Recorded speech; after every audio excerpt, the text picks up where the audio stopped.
เดือนเก่ามาฮอดแล้วบ้านป่าคาดอนเห็นนกเขาง่อยค้อนส่งเสียงหาสู่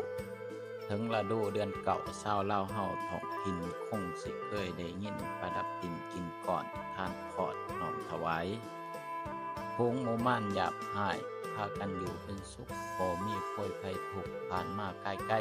ๆมีแต่สดใสสืดขึ้นวันแสนมวลต่างก็ส่วนพี่น้องตรงเต่าแต่งท่าน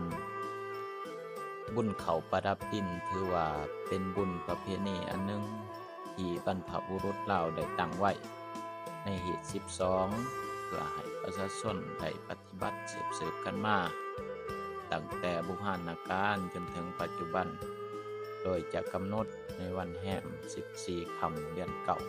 หรือว่าเดือนเก่าดับโดยที่ประชาชนทั้งหลายจะได้พากันเตรียมข้าวปลาอาหารหรือขนมข้าวต้ม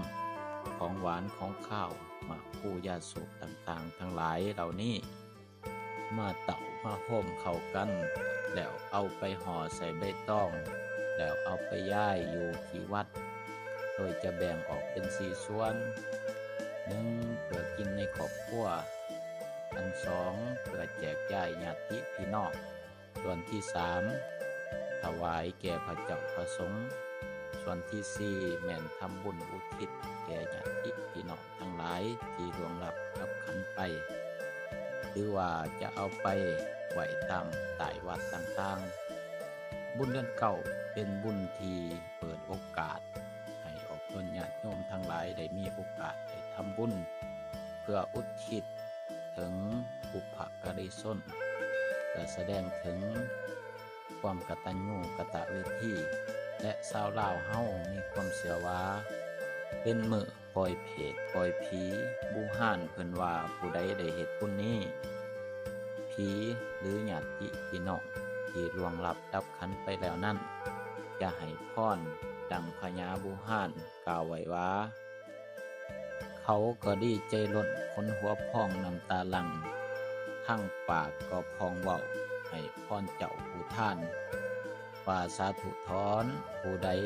มาท่านเครื่องอยู่ของกินขอให้มีความสุขหังมีดีได้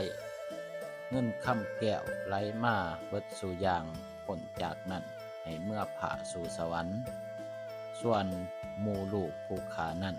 ให้มันทุกข์จนตายบ่ทำบุญกินทานสาบแช่งซุ่มอ้าย